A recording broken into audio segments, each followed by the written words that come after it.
Vanguard 俺はこの力で全てを超えるそんなことはさせない僕が解放する大好きなこの世界のために無限転生2月28日発売ブシロード Hey yo, how's it going everyone? I should be here today with another video. We're finally here at the last set of the Link Joker Break Ride era, set 17, Infinite Rebirth.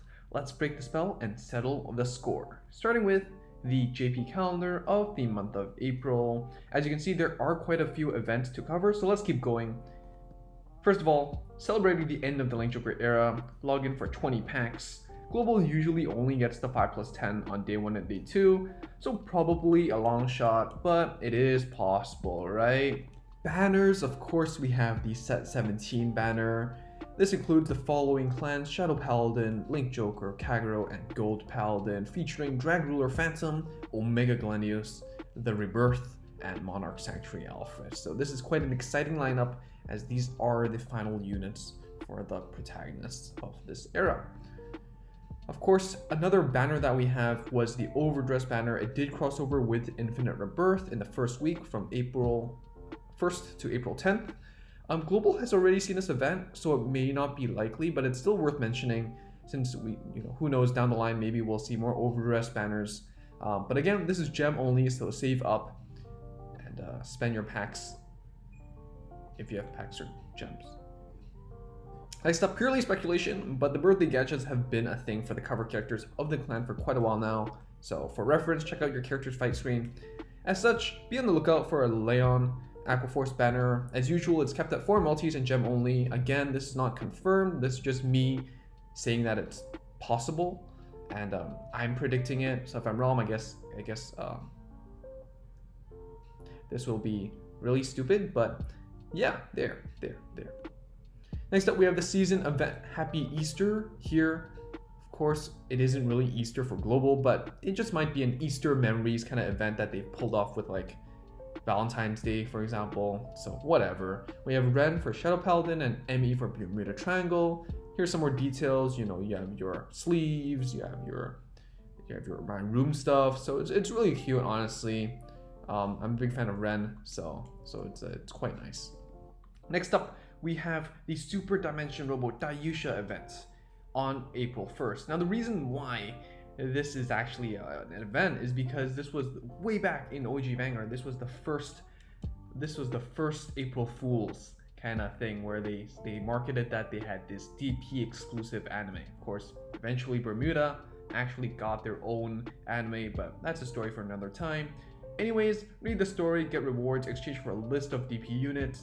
Don't know if Global is gonna get this. Maybe, we will miss this out or get this down the line, just like how we missed the original April Fool's event that JB had way back when set 5 was released. Who knows, maybe we'll just get it a bit later, but it's also possible we'll get it next set as well. Next up, this is the big one. This is the heavy hitter, the World Invasion Campaign World End Edition from April 2nd to April 9th, because we have a DP event on the 1st. During the campaign, you can get items for completing missions and for the total number of Link Joker wins of each player. You do these limited missions, you can get Omega medals in exchange for triple rares like Monarch Alfred, and you can get other stuff like V medals and gems and all that good stuff. So that's really exciting. In addition, you can do a 10 gacha pull for a guaranteed triple rare. So that's really exciting. The triple rare ticket is only for set 17, so yeah, quite nice. A little last hurrah to make you spend your resources before we move on to Legion.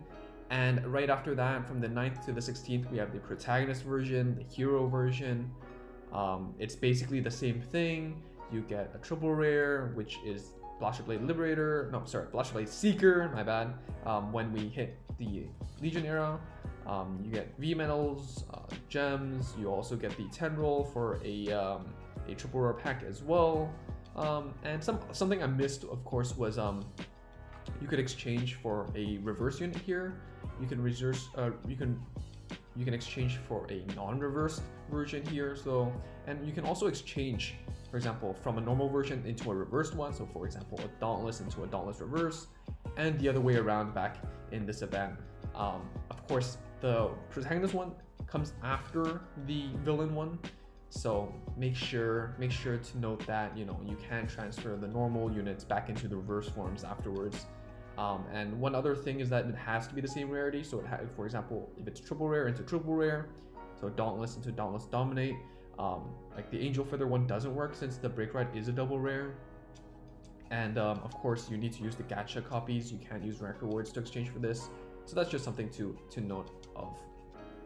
Next up, we have Season 32, Trumpets of Liberation, starting from the 1st of April to 15th of April. Rewards include sleeves for Revenger, Dreadnought Phantom, Liberator, Star Rain Trumpeter, and the Legend 10, 20, 30, 50 reward goes to Liberator, Star Rain Trumpeter. This card's an absolute key card in Liberators. It's just amazing, so be sure to pick up 4 copies of this.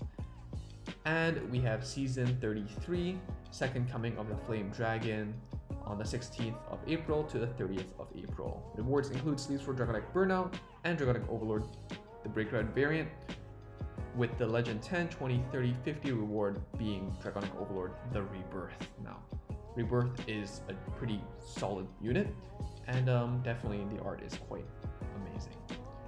Everything else here we actually covered in set 16 because this was part of the set 16 overview, except on April 1st, they actually had this new update where gems now recover 100 stamina instead of 75. So this is quite big, 100 gems for 100 stamina. This definitely helps make those clan events and whatnot much more friendly, I suppose.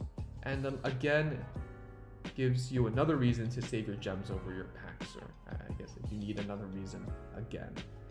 Gems are valuable, end of story. Next up, we have the V Coupon Shop, Return of Artemis for Genesis and Ashley for Royal. You know, these units aren't that key, I suppose, but definitely if you're interested in playing Genesis, you know, I guess you can pick this up. For Ashley, I think Ashley is definitely the more relevant one out of the two. Jewel Knights does get a Legion down the line, so I guess that's quite neat. One other update is that we will have all the reverse units actually get an additional skill. Quote, this card can be included in a Link Joker deck, but loses all its abilities. So this actually lets you play Glandios, and it's kind of those like preferential treatments that you give to those plot devices, such as Blaster Dark. All right, so I guess this is one of my personal favorite segments. Key cards to look forward to, look out for. Of course, I'm not covering every single card from the set because that's a lot of cards, so please check out the Vanguard Zero database, link in the description down below. I'm going to be picking around 1 to 3 units per clan. There's only 4 clans here, and it is mainly based on my personal perception of investment value, you know, how good it is right now, how flexible it is, how evergreen it can be, you know, and how much value it can bring down the line. Not necessarily the best cards at the moment, just like that, right? Because some key cards maybe don't see play at the moment, but could see a lot of play down the line. So let's get started. Personally, the clan that I think comes out on top from this set, Gold Paladin, with Liberator, Monarch, Sanctuary, Alfred. Now this card, LB5, when your Blastblade Liberator is placed from your deck, this gets +10/+1 crit. Crit pressure is always great, right? LB5, a bit difficult to control, but definitely a great option. I think you're mainly playing this for the LB4 skill. Once per turn, Soul Blast 2, Counter Blast 3, put all your rewards and locked cards onto the top of your deck and check top 5 and call 5 Liberator cards. You know, this helps you liberate the lock, which is the whole kind of shenanigans that you know, Liberators, I guess, was taxed towards building upon, and Alfred kind of does that for you. You know, the second skill helps set up your Limit Break 5, so it's actually quite consistent indeed. Do note that the LB5 is not once per turn, so you can kind of one-shot your opponent if you just set up the right amount of Flashblade Liberators. So, lastly, Vanguard Circle during this turn. During your turn, this unit gets +1 for each of your rearguards. You can have up to 5, so it's, you know, it could be a 16-8 beater or whatever. So it's quite nice. For the in addition, as we just mentioned, it is an event reward. You know, JP did get a free copy, so that's really nice. For the support, we have Grade 1 Physical Force Liberator Zoran. This card is still seeing play in Bluish Flames. Rearguard Circle, when placed from your deck, this into the soul, check top 3 and call a Liberated card. So what this does is helps you correct yourself when you check top card, you top call this, and it's not what you're looking for. Don't worry, here's another shot to seal the deal, right? Second card, Liberator, Star Rain Trumpeter. This card is a rearguard circle on place. Return a Blastblade Liberator from your drop zone or soul to your deck. Call the top card of your deck to an open rearguard circle. This ability cost prioritizes returning from the drop zone. This is a rank reward, as we just mentioned, for the first half of the month. It recycles the core piece, Blastblade Liberator, and sets you up for another unit. That's pretty disgusting. And, you know, you want your Blastblade Liberators back active in your deck because Alfred, right? Alfred synergy, you have your Zenith targets, you have all that good stuff, right? Your Ganslot Break Ride, of course, so it's just really, really good. And lastly, just my third card here, grade 2 Misc Rain Knight Bernardo. Now this card is not a Liberator, but it is quite a flexible unit. On place, rearguard circle, unlock one of your cards. So it's a generic unlocker, but it's splashable for the Link Joker haters. Link Joker, you know, it's always a pest right around the corner, so you can pocket this card as a 13th card or whatnot, and it can come in handy. Next up, we have Shadow Paladin.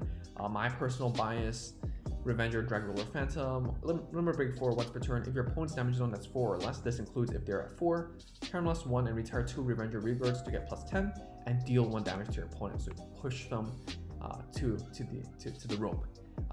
Vanguard Circle, when this attacks, it gets +3, so it's a 14k attacker, and it's a cross ride with the Mordred Phantom, the Break Ride. This card is pretty solid. You know, you can kind of deal that damage before considering how you set up your board. Afterwards, you're retiring during your main phase, so your battle phase, you can have a more filled up board. Of course, it means that you can't boost or attack with it and then retire it. But I guess it's retire 2 instead of retire 3, like Raging Form. So it is safer in the sense that you need less Revenger targets. And yeah. For the support, we have grade 1 Black Wing Swordbreaker Rearguard Circle. When placed from your deck, soul loss 1 to draw a card. Good card is good. It's splashable in any Shadow Paladin deck, which is great. Grade 3 Revenger Desperate Dragon. Limit break 4. When this unit attacks a Vanguard, if you have more Rearguards than your opponent, carry loss 1 to get +5/+1 crit. In addition, at the start of your main phase, retire a Rearguard to retire one of your opponent's Rearguards at random with priority to the back row. Now, this card is a Revenger unit, but it does not require a Revenger name. So personally, I think it's quite splashable in future decks. The first skill gives crit pressure for just Caramelist 1, which is quite nice, with condition of having more units than your opponent, which is not that difficult because it's a Paladin clan. And for the second skill, it helps you kind of pressure your opponent into committing back row in order to not have their front row intercepts getting retired during the main phase, so you can actually, hit face more often. And lastly, Willy Revenger Mana. Vanguard Circle, Rearguard Circle. When placed, you can call a grade 1 or less Revenger from your deck to another Rearguard Circle in the same column as this unit. Put that unit on the bottom of your deck at the end of that turn. Now, obviously, this card requires a Revenger, but there are plenty of flexible Revenger units such as Darkbond Trumpeter, which on place, Caramelist 1, you call another token. That card doesn't require a Revenger name at all, so it's really great. So this mana by itself is effectively 1 unit plus Caramelist 1 for 3 bodies. And, it's great for skills like Drag Ruler Phantom, for example. So it's really nice like that. Next up, we have Kagero with Dragonic Overlord, the Rebirth. Vanguard Circle, limit break 4, lock Rearguards until you have 5 lock cards to get +10, and the following ability until end of turn. Once per turn at the end of the battle, this unit attacked, discard a card from your hand to stand this unit and draw 2 cards. Vanguard Circle, when this unit attack hits the Rearguard, Caramelist 2, discard an Overlord from your hand to retire one of your opponent's Rearguards, and of course it's a cross ride with Dragonic Overlord, whether that's the Break Ride version or the original version. Now this card is great. It's great. It has great synergy with the Break Ride. It's a restander. It also got a new skill to actually, retire Rearguards on hit. So this way you don't actually have to hit through both intercepts. You can hit Caramelist 2, discard an Overlord, retire the other front row Rearguard, and then go swing Vanguard face. So that's pretty neat, I guess. It's also rank reward, so it's not that difficult to pick up a playset of. In addition, we have grade 2 Dragonic Burnout, Rearguard Circle on place. Caramelist 1, remove an Overlord from your drop zone to retire one of your opponent's Rearguards. Caramelist 1 is a really cheap cost for a retire. Grade 1 Eternal Bringer Griffin, Rearguard Circle on place, discard a grade 3 from your hand to add a Dragonic Overlord from your deck to your hand. This is quite solid. Dragonic Overlord is a really strong unit. It came out all the way back from set 1, and you can still use it to this day. Of course, whether you want to play the original or the Break Ride variant, I think it really depends on the deck you're playing. But for most generic Kagero decks, the original is just really solid, and being able to fetch it maybe as your 13th or one of unit is quite solid. Lastly, grade 1 Violence Horn Dragon, front row Rebirth Circle. During your turn, if your Vanguard is an Overlord, this gets +3, so it's a 10k beater, and it's quite a good option, honestly. If you really don't know what you're playing, then just play the beaters, right? And overall, Kagero here, you know, I've never really heard of this name. I mean, do you mean Overlord the clan? So yeah, like, I mean, it's Overlord support, it's quite evergreen, you're gonna get a lot of Overlord stuff down the line. You know, it's just one of the main character kind of things, right? So yeah, it's good, Overlord support, gonna be using a lot of that down the line, so pick these up when you have the chance. And last but not least, Link Joker's Omega Glendios. This unit brings the first alternate win condition for the game. Limerick 5, at the start of your main phase, if your opponent has 5 or more locked cards, you win the game. Now this is called the World's End. Honestly, you shouldn't be playing to kind of achieve this. The one way I can kind of see it is if your opponent is really a novice and maybe uses Rebirth and locks his own board for you. But you know, honestly, it's really hard to achieve right now. Down the line, it's much more feasible though. So hold on to that thought. Vanguard Circle Limerick 4, once per turn, +1, discard a reverse unit from your hand to prevent all your opponent's lock cards from being unlocked during their next end phase. Helps them Omega lock, so extend your lock plays. Vanguard Circle, once per turn, when your reverse rearguard is placed, lock one of your opponent's rearguards at random with priority to the back row and prevent that locked card from being unlocked during the next end phase. So, you know, it got buffed. Before, it's just a normal lock. Now it has an Omega lock on that specific unit. This pressures your opponent to commit more in the back row again earlier on, and definitely is a threat, you know, with some future support. With the Forerunners, they get they can't be targeted by skills. And so what that means is Omega Gladios automatically ignores them and starts focusing on other units, and it is quite nasty actually if you catch your opponent's pants down.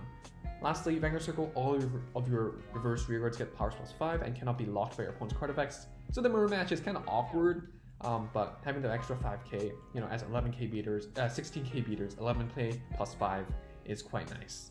In terms of the support, I think the best one is Starvader Cold Death Dragon. Rearguard Circle on place, if your opponent has a locked card, count +1 at the start of your opponent's next turn. Your opponent puts a card from your top of the deck on the Rearguard Circle face down as a locked card.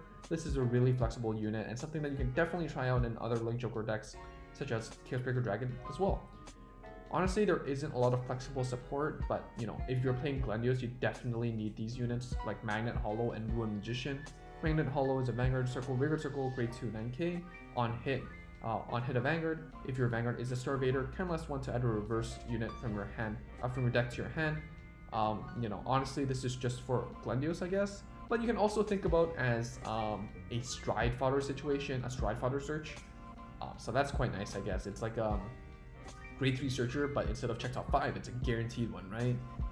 Next, we have the Ruin Magician. It's just on place, count +1 to add a reverse unit from your drop zone to your hand for each of your different reverse units, reverse rearguards. There's quite a few other units that are great support. For example, a 6k on place, Rubidium, I believe. It's just you can counter charge for each reverse unit on your board. So overall, I mean, as you noticed, the latter two is much less flexible as Cold Death Dragon, but are definitely core pieces for Glendios, and Glendios does get support down the line, so make sure you pick them up if you're planning to end the world. Again, please don't actually consider the alt win condition at the moment, but it is much more feasible down the line with the G era support, so be on the lookout for that. I'm really excited for the Glendios Stride. And that's it. Again, while I try to reflect everything that went on in JP, the global experience cannot be one-to-one to the JP experience. There are going to be some differences here and there. Another thing to note is that I've taken some liberties to omit some information or change some things. So for example, some stuff like Leon's birthday, you know, the Aquaforce birthday gacha, is an educated guess and is not confirmed, but everything I change or I kind of make changes towards, I explicitly said that, so don't worry about it too much. So again, this could just not be 100% representation of the global set 17 experience, but it's roughly here and there. If you go check out the previous set overviews, we're at least 80%, I think. We're pretty much 80%, close enough, I'd say. So yeah, let me know down below which clan you're most hyped for this set. You know, there are only 4, they're all heavy hitters. I'm really excited for all of them. I'm definitely going to be spending some packs and gems on this, so look forward to that. Like the video if you liked it, subscribe if you haven't already and want to see more, and I'll see you all very, very soon. Bye!